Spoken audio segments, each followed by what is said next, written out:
guys. Welcome to the Kansas City Cast, where we talk about all things Kansas City. We're your hosts. I'm Mason. That's my twin brother, Micah, over there, and our good friend, Jared. We all sell real estate here. We were born and raised in Kansas City, and we absolutely love living here, and we can't wait to share more about our awesome city. We always want to start off every episode with our Kansas City hotspot of the week. And this week we're talking about Betty Ray's ice cream. Ooh. Do you guys have any fun Betty Ray's ice cream stories or nuggets to share with us? What's your favorite flavors? I mean, I've never had anything bad there, I don't think.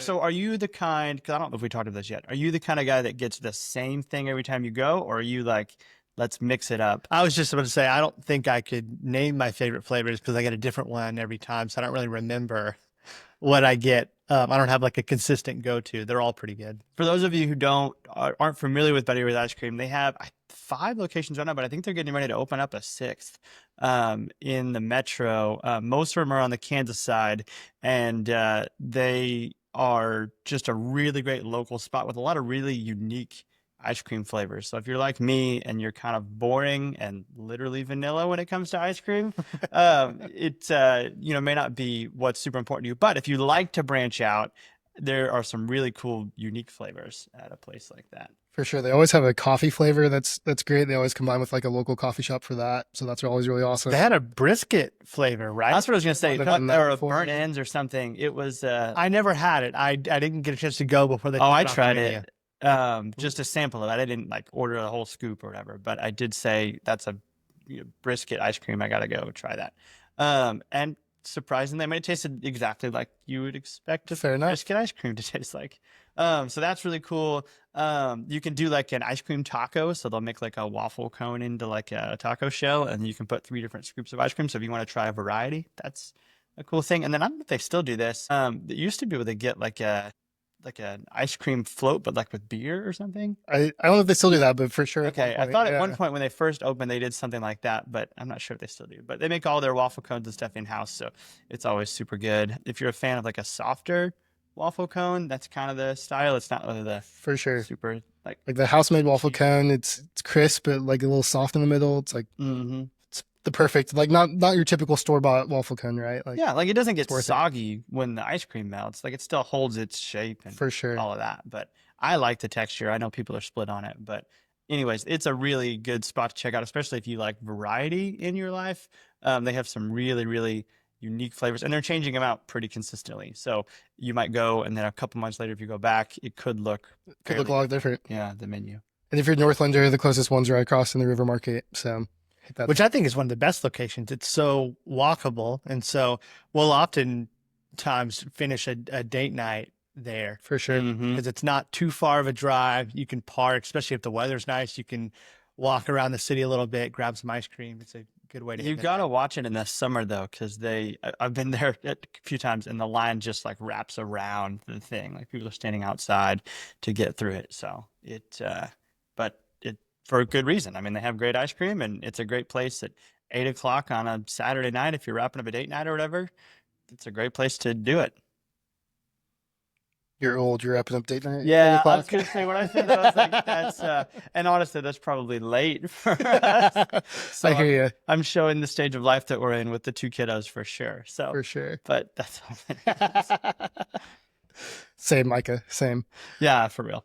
So, well, cool. So our main segment today, since it's our first episode, we thought we'd just cover why Kansas City. Obviously, we're all born and raised here. We sell real estate here, so we're always all over the city, right? So we get to see all the different parts, different facets. I mean, I think yesterday I was in Leawood, then I was in Kearney, and everywhere in between. So I kind of see the city pretty frequently from kind of unique eyes as we help people buy and sell here, and help people relocate from other places who don't know the area. So we kind of get to share a unique perspective in that regard. So our topic today is just like, why Kansas City? Why should people care about Kansas City? Both people who already live here, who maybe don't realize how great of a city we actually live in. And also, if you're thinking about moving to Kansas City, or maybe you're relocating because of work or whatever, like, why Kansas City?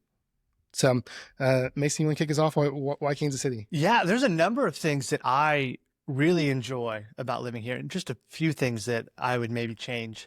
But other than that, it's Maybe most, that's a different episode. Maybe that's I don't know if we have We'll get there. time to get into Right. all of that. right. For me, though, I think it would just be the pride that we have in our city. It goes beyond the sports teams, right? Like there's companies that literally make like Kansas City themed merch, like t-shirts and mugs, and the city itself has a culture and a pride about it that just goes beyond what I feel like you typically see in a city. Oftentimes when I travel, I'll wear something Kansas City themed, and that's a fairly common thing to do. When I see other people out from the city, they're wearing something that has maybe one of the shuttlecocks from the Nelson Atkins Museum, or an outline of the Western Auto sign, something that is, unless you kind of live here, you may not know what it is, but if you do live here, you know exactly what it is. And I just think that pride in the city is what makes it really cool, a cool place to live. It really does have its own like brand almost, like Kansas City as a brand, not like like you said, detached from the sports teams, like you'll see in a lot of other cities, but you'll see shirts that are literally just branded to the city itself, or with landmarks, like you said, that are iconic to Kansas City. And I think it's a really special thing that you don't really get in a lot of other parts of the country. For sure. I've never seen a city where people walk around in their own city just wearing a shirt with their same name. And it's But not that's weird. Kansas It City. sounds like it'd be weird. Well, I but- mean, it probably is weird for people who aren't from Oh, that's here, true. but yeah. we're from here, so like it just makes sense. Like you walk down the street, Crossroads or Plaza or Mhm. Power and Light or whatever, and like everybody's wearing Kansas City stuff, and not Royals or Chiefs necessarily. So super fun to see that. I think you're right. Kansas City does have a huge amount of pride. Which I think a lot of that actually stems from just being known as like a flyover city for so long, right? Like people kind of underestimated us for a long time, and now there's so much cool stuff happening here that I think people are kind of realizing. And for people who are from here, like a lot of pride in the city. So I think that's a great point. Yeah. Micah, what do you think? I was going to say kind of something similar. I think that one of the things I think that could be a unique draw depending on where you're coming from in the country.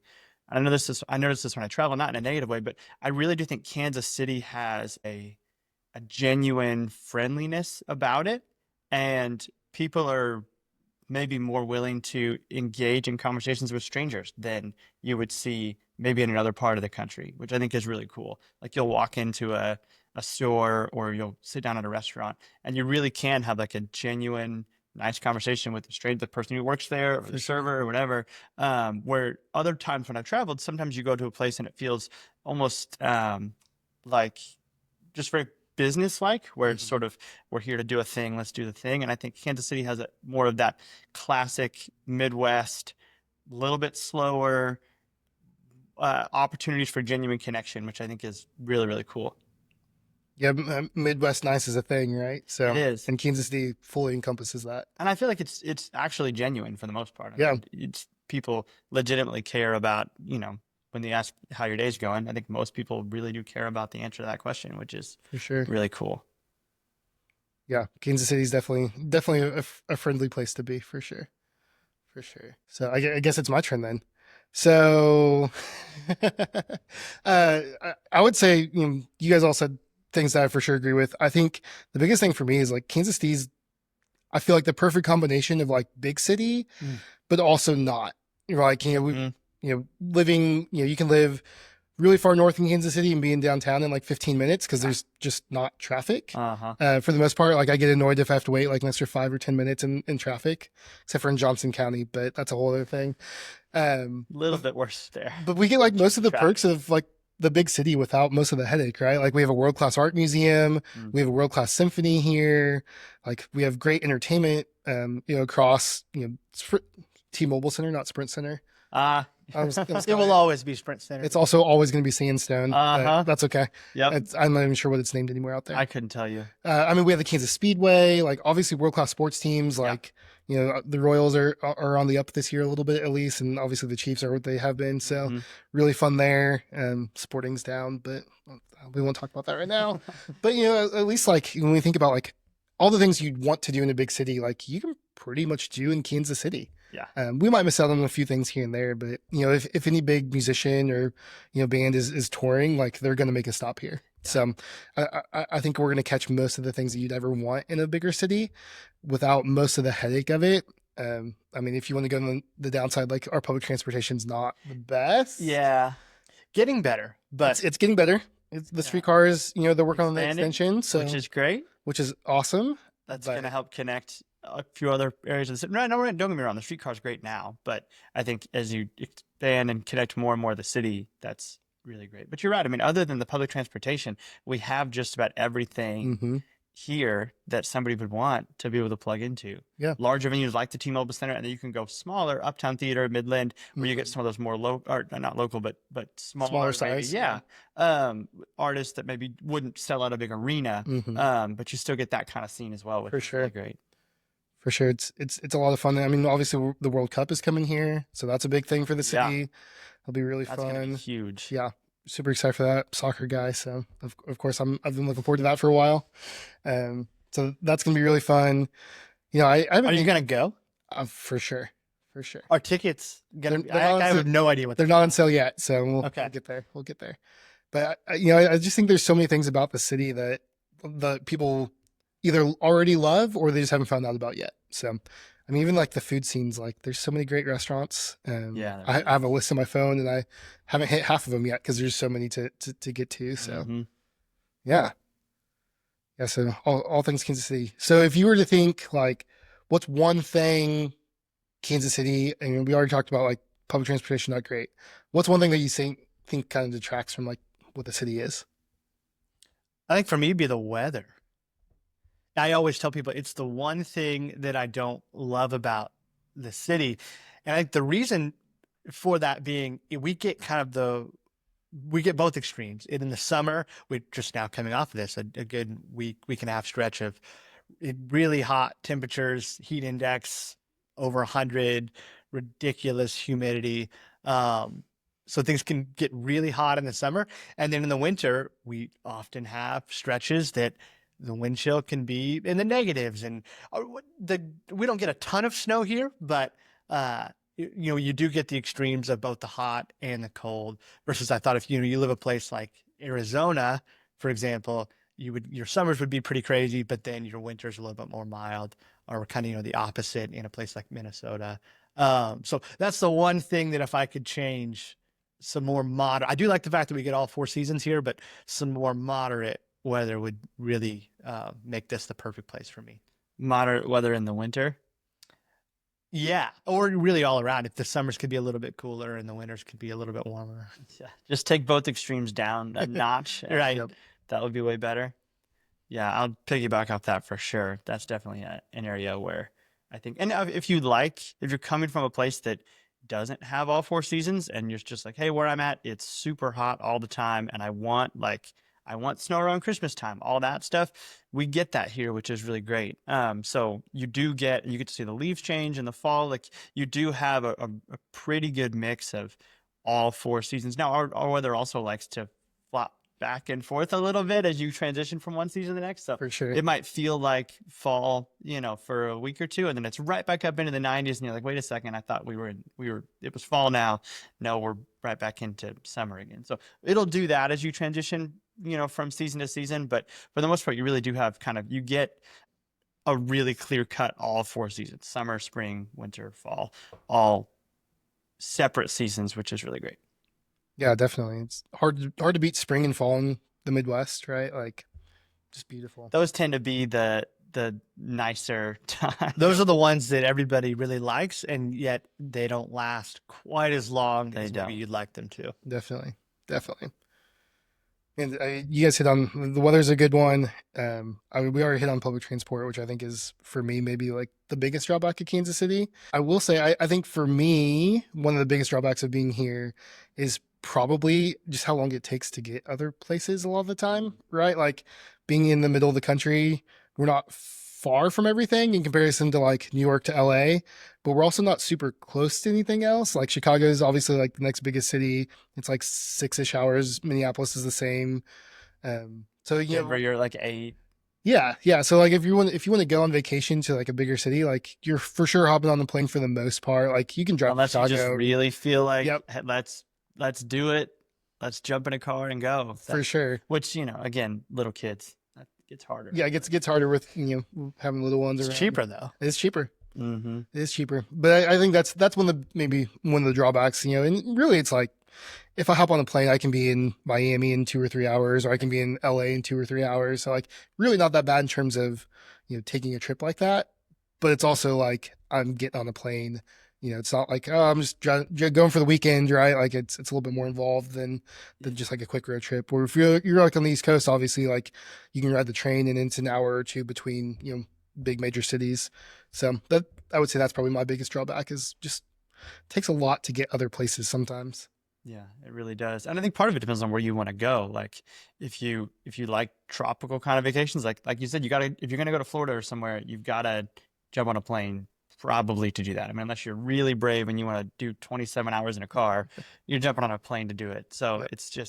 it is hard to, but you don't have those really long, cross country kind of flights Sure. either. So it probably part of it depends on what you like and where you want to end up, but you are basically as close to the middle of the country as you can get. Well, do we want to do the hot takes? Yeah. Yeah. So we'll end every segment or every show with a Kansas City hot take. This one we crowdsourced today, and it wouldn't be a show about Kansas City without talking about some barbecue. That's right. So today's hot take came from a Facebook submission, if you will, and it's that Gates barbecue is average at best. Average. So as the kids would say, it's mid. Ha, it's mid. It's mid. I'm not young enough to say that, but I said it. So there we go.